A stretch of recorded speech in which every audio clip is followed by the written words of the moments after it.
Hello and welcome to SideQuest from Minor Realm Games. This podcast is all about the world of tabletop RPGs.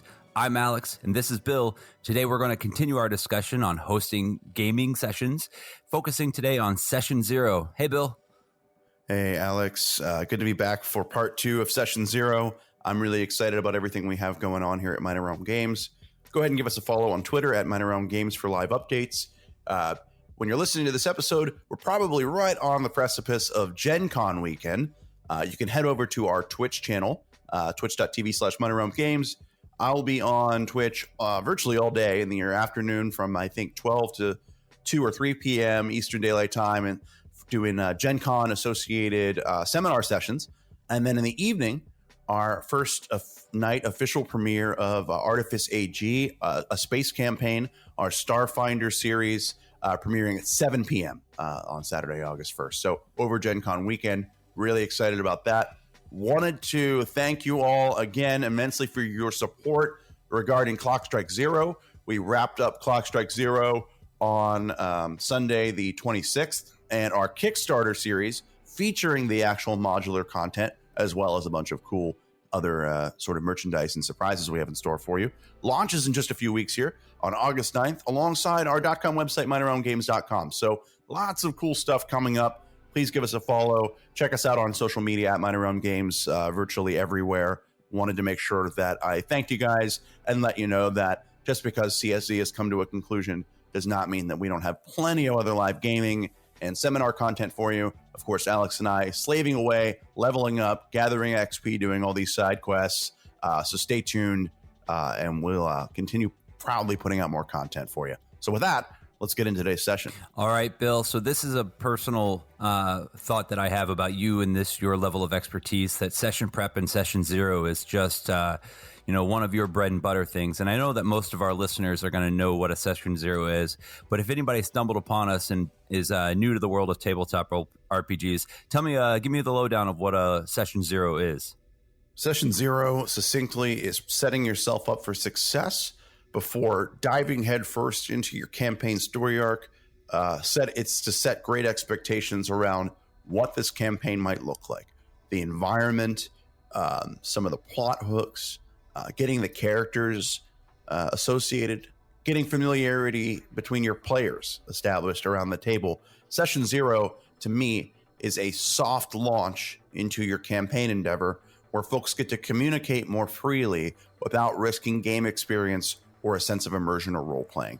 So this could be 20 to 30 minutes of out-of-game conversation. Hey, what do you guys want to kind of get done? What style of gameplay do you typically like? To maybe 45 minutes of a scenario where the party actually meets. So that way, when you get a session 1 established, you don't have to go through all of that sort of prologue level slog while trying to get them into a real sort of event or scenario. I like it. And the idea that Session Zero, like you said, is the setting the foundation, getting to know each other both as people and as characters in the world, understanding how the game master runs the game and how everybody around the table wants to play the game. That's super super awesome. But this might be the first time that some of our players have been around the table together. Like, I know that for our group we met up on Meetup, like we talked about in the last episode. And the first time that all 5 of us got around the table was the first time we had ever met each other in person. So other than trust fall exercises where we're standing on the table and, our party is catching us, what are some good ideas of ways to kind of break the ice around both as the players and as the characters in the game? Trust fall exercises kind of got me going a little. Right. So it's funny. So yeah, I think just have some conversations. So I used to teach a lot of technical classes for adults, where people would fly in and take these little classes with me and stuff. And I always wanted to think about how we might just get used to one another since we're going to be in a room together for a week. So I used to do these sort of existential, sort of open-ended questionnaires, and everybody kind of go around the room and just talk a little bit. And I thought it was a lot more interesting and fun than your typical icebreaker sort of things, but exercises, if you will. But I basically just kind of call it out, hey guys, so some of us are new to each other. Maybe some of us are new to the area, or you guys are new to my campaign. Why don't we just go around the table? Quick introduction, name, what do you do for a living? Where are you from? And how long have you been gaming, and what do you want out of this campaign? It could be as simple as that, really. Don't overthink it. Right. But I would recommend having some type of introductory conversation with each other. Get used to each other. Lets the game master get used to the players. Lets you guys as players get used to each other around the table. That comfort level, when you start establishing that and perpetuating that, will only stand to benefit your gaming experience. So maybe just a couple of quick questions. Give everybody the floor for just a minute or two to introduce themselves. I like the idea of, especially for a session 0, like the first bit, like we're all eating and drinking, and if you're all standing in a room together, you don't have anything but to have to talk to each other. So absolutely, you're just going to stand there in awkward silence while you eat on a chicken leg, and it's just going to make it real weird for the rest of the night. But that way, you open, it's like, oh, hey, Bill, what do you do? And you're like, oh, I do this. And they're like, Alex, what do you do? I'm like, oh, I'm a nurse. And like, oh, that's crazy. And it just opens up getting together around a table and playing Dungeons and Dragons or Starfinder or any other tabletop role-playing games isn't any different than meeting anybody else in the world. It's just we're about to just get together and tell a story. Shortly after, we're going to fight goblins and ghouls, but in this world that we're in, so I agree. I think just like getting comfortable and making small talk in that introduction stage is a real good way to start. I also think that session 0 is, especially for people who are new to whatever gaming system you're playing, is a really good way to get people an understanding of that. And much like you said a moment ago, the game master style and the playing style of the different characters and what people want out of that game. How can you help pull those kind of ideas out of your players or your GM as we're trying to get into the beginning session 0? I send out a survey. I've talked about this a handful of times. I don't know if I've done it on this series necessarily, but I've definitely done it in a lot of my webinars and GM happy hours on Twitch and stuff. I use SurveyMonkey, and typically as we're organizing online, I send out like a quick 4 to 6 questionnaire of what's your overall experience level? Would you lean more toward combat, role play? Are you tactical? Are you like a min-max optimizer? What do you kind of like, right? What would you want to see in a campaign scenario? And then any other feedback in like an open-ended box to fill out. I think that's really helpful. You can certainly have that entire thing out as a conversation. And what I like to do is I let people fill out the survey kind of anonymously, or they can register a username, but like anonymously. That way they don't feel influenced or swayed by anybody else's answers at a table, and they don't feel like pressured or embarrassed or in any way, and they can just answer openly and honestly. Then what I do is I summarize those results, and then I open up a dialogue at the table at session 0 regarding the results. So something to the effect of, hey, I saw you guys, the majority of you actually answered that you really prefer your classic delving and dungeon crawling kind of style play. That's cool, because I really like that classic element as well. So you'll have plenty of those to wade through over the next several months.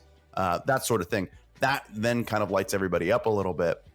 And then I can also lace in, hey, this is, by the way, something that I like doing. However, regarding my playstyle, I also will feature a lot of really kind of heavily creative, colorful roleplay scenarios. Who here actually really likes the roleplay aspect? And then we can start branching off into other areas. You kind of can adapt, get a fit for each other a bit from those conversation starters. I take a lot of notes based around what my players like, what they don't like, and I think that players could stand to do that a little bit more of that as well.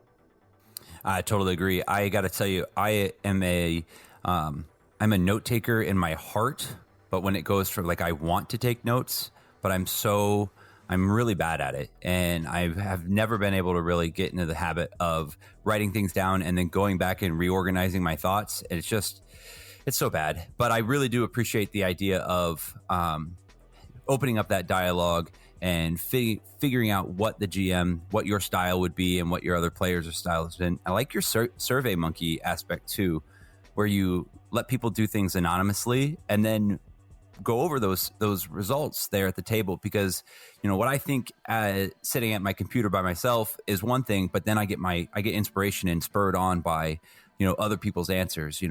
Josh would be like, oh yeah, I like more of a grittier game. I'm like, oh yeah, that would be really great to just be able to like really trying to slog it through.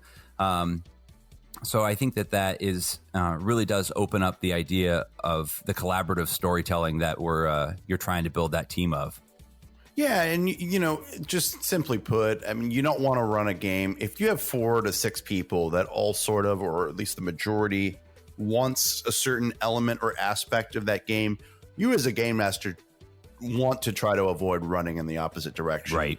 And getting into the mentality of, well, this is my game, this is my table kind of thing, and if you don't like it, you can go play a different game. To me, sure, there's certainly room for an expectation to be set early on as a game master if you want, saying, hey, we're playing this system and this is kind of how I play, and is that something that you're into or not, and not wanting to kind of waver on that. I like a little bit more of the collaboration. I think maybe that I'm a little more flexible in nature than some people regarding that, just because I love it so much and I want to learn and adapt to different play styles. My game has certainly grown a lot. It's matured a lot over the last 5 years, I'd say, specifically, as I've played with more and more groups of different kind of players. Different experience levels certainly factor into the equation as well. So yeah, I would say just be honest, start a conversation around it, and don't be afraid to try new things. And I would say too, like one of the last thing on this, the new GMs, new players who are sitting behind the screen, it can be really hard to just let loose and not hold on to, like, because especially if you've built your own world and your own campaign, having that flexibility is difficult. So you can get away with a little bit of, I think, asking your players to stay inside of this box that you're comfortable in because you're running the game. But as your comfort level grows, you're going to naturally be more flexible and be able to move around a little bit more with that. Yeah, absolutely. Well said. All right. So what are some things we can do to adjust house rules or create house rules for our new session 0 that we're talking about in our new campaign? Well, I mean, I guess it all depends, right? If you have house rules, or if you are accustomed to something, then communicate them early and often. I think with me, when we started our 5e campaign, I do a couple of things differently in 5e than rules is written. Initiative's one of them. I don't think that there's a whole lot of incentive for initiative to be run the way it is in 5e. It doesn't make a lot of sense to me with the statistical and ability scores being what they are versus the dice roll. I don't think initiative factors itself out precisely enough. So I changed my initiative to a D10, which is, I do kind of a D10 in AD&D as well as 5e, and D10 in first edition AD&D is lowest number basically wins. In my 5e, I do the tiered stack system, but you just roll a D10 and you add your initiative bonus on it. And I think I told you guys that, like, right out of the gate. Oh yeah, in my first, you had a full on document that had very well done on your part. Yeah, we didn't end up playing with all of those, but I basically put together. Yeah, I forgot I put together that document for you guys in another group, actually, where I said, hey, here's some things to maybe be aware of in my game. Because also, again, and this is just me, maybe call me crazy, but it wasn't here is the king's decree, and if you go against that, then you'll be beheaded and removed from my table. This is hey, this is the way that I game. This is the way that I run games. By the way, does that make sense to you guys? Are there any objections with that? And I think we had some conversation around one or two of those components for clarity's sake, but outside of that, yeah, it was kind of like, yeah, this is cool. That's fine. I actually find when your house rules, if you are house ruling, by the way, I would ask that, or at least advise you to have some hours under your belt, some hours logged. Oh, for sure. And that's not to say that you can't improvise or adapt rules or make some things up on the spot if you just don't know. That's perfectly fine and that's healthy. But before you come with a list of house rules, 5 to 10 house rules or whatever, it's probably good that you have a lot of time playing in this system to understand how those components work in actuality. Like my D10 initiative system, I've played with several groups, and I've had nothing but positive feedback regarding D10 Initiative, because they find that their characters that are highly dexterous are further incentivized and get to the top of the initiative order. It just makes more sense. Right. Rather than dice roll chance, and now your guy that's 4'3" in heavy plate armor suddenly gets to go first every round, where you have a 6'2", 174-pound elf that can sprint to the end of the battle scene and back before that dwarf even gets another boot planted in the plate armor. Has to go last because they rolled a certain roll on a D20. My players have found they like the D10 systems that I do better than standard initiative. But if your players want to go rules as written, and you guys feel like, hey, I like the way that it's written better, would you mind if we played that way? Have that conversation. That's fine. It's not in my games, at least. I can't speak for everybody's or really anybody else's. I let it be a community kind of thing. We decide what we want to use, what we don't want to use. So have some experience, have some hours under your belt logged in the system that you're playing, and go from there. Yeah, absolutely. I know that in the game that I run, we briefly talked about it in our last episode. I had probably run, 3 or 4 real short campaigns, nothing really crazy before that, very minimal number of hours. So this campaign that we're doing on Roll20 is all essentially rules as written, because I didn't have, at the time when we started this campaign, didn't have the flexibility or the knowledge to know what would and wouldn't work. But after, we've been going on 18 months now. At this point, like, I know that the next time that I get behind the screen, quote unquote, for this other game, there's going to be some serious, maybe not serious, but like you said, 5 to 10 adjustments to the rules as written for this next campaign that I would do online. Yeah, absolutely. So for our now we're getting to the end of our session prep here. We're finalizing our characters sheets, and we've discussed who and what our characters are going to be. What are some of those last minute tweaks that can be done with the characters and the players before we start chucking dice? Yeah, I think that the tweaks, by the way, like, you want a good baseline for where you're going to be with the characters and sort of features, abilities, understanding as a GM what those characters are capable of, how that might influence some of your set pieces, scenarios, battles, encounters, that sort of stuff. You can certainly iterate and have conversation, and I would encourage that piece of it all throughout your campaign. And if you're not doing that, then you're probably going to miss some marks along the way. What I would say before you get started on session 0 is just, if anybody, is anybody sort of confused on anything, or they want clarifying questions answered regarding something on their sheet?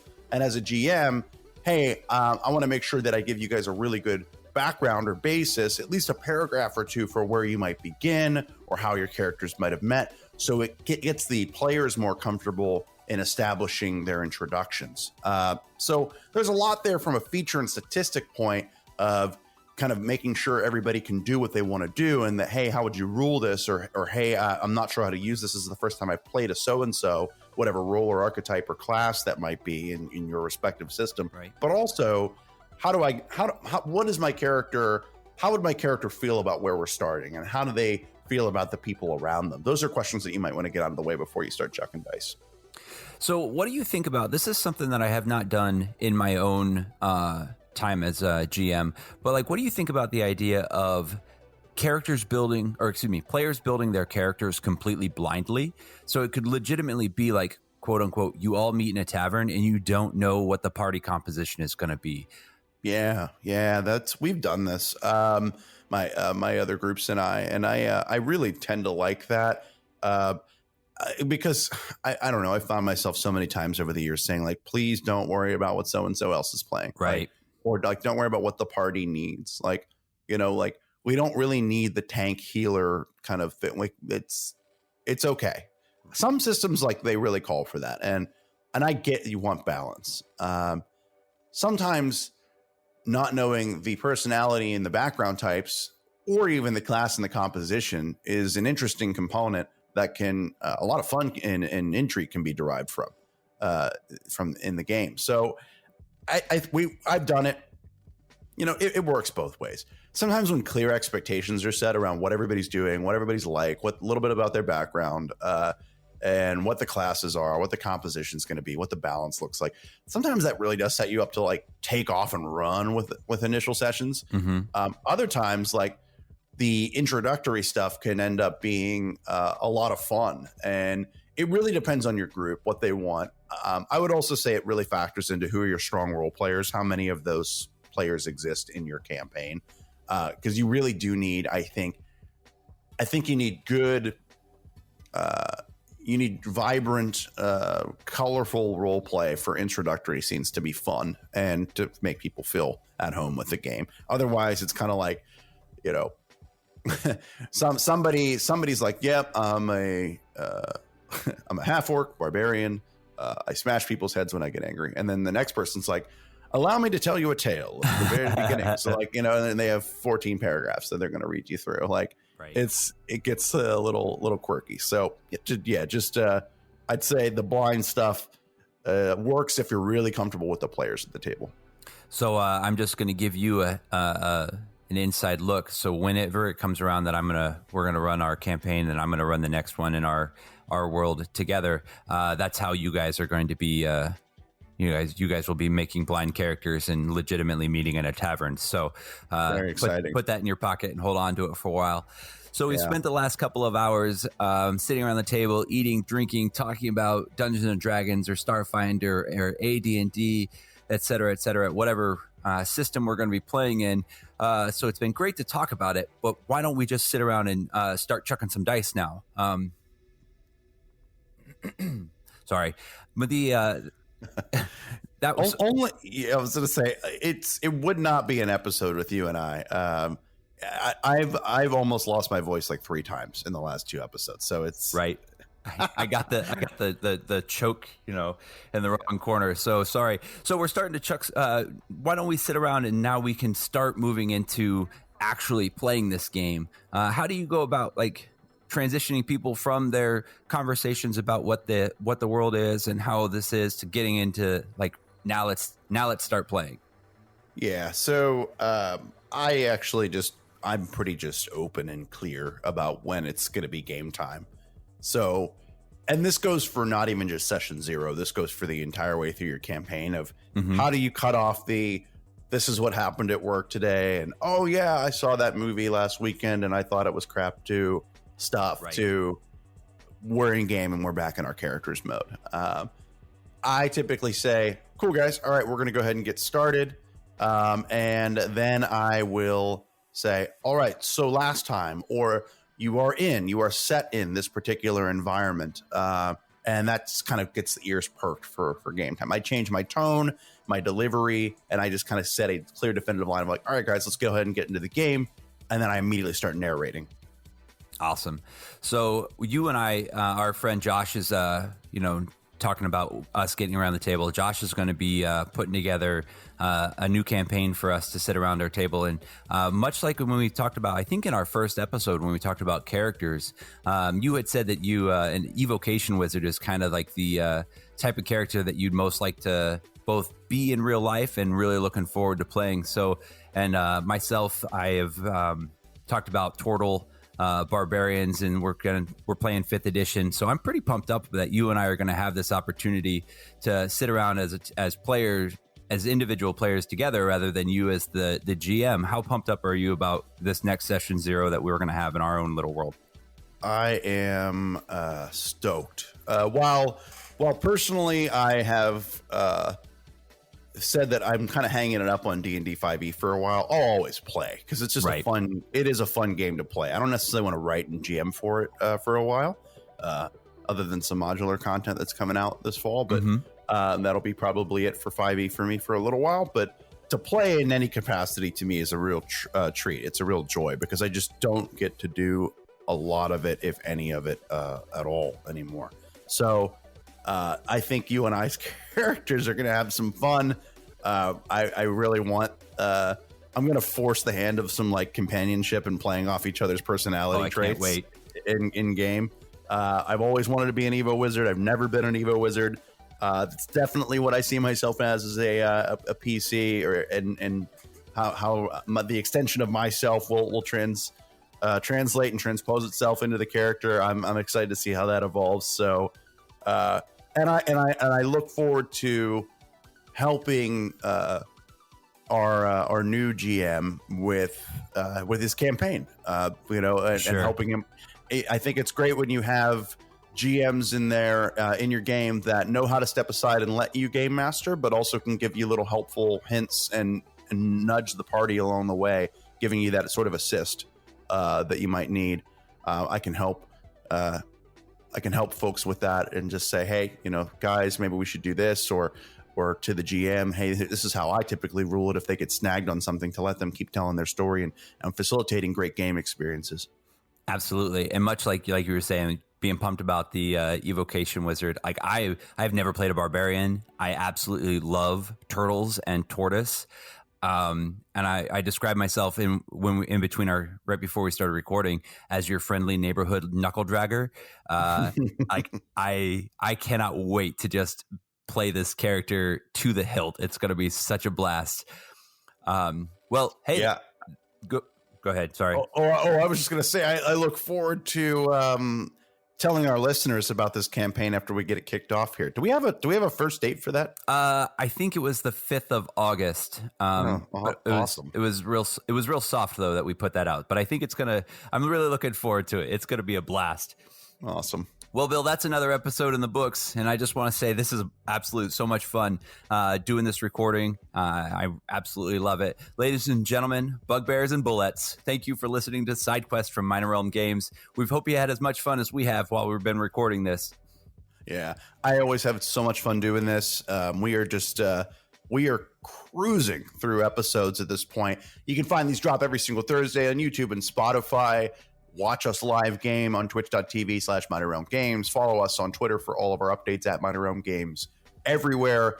In a few weeks, we'll be talking about Kickstarter and all sorts of other premieres and launches, starting with Starfinder, a space campaign, Artifice AG, this Saturday, August 1st, over Gen Con weekend, live on Twitch, 7 p.m. Do not miss it. 7 p.m. Eastern Daylight Time. Do not miss it. We want you there. We want to meet as many friends, fans, and foes as possible. And we really just, guys, we really appreciate the ongoing, continuous support that you've shown us. We couldn't do it without you. So for Alex, this is Bill. Happy gaming.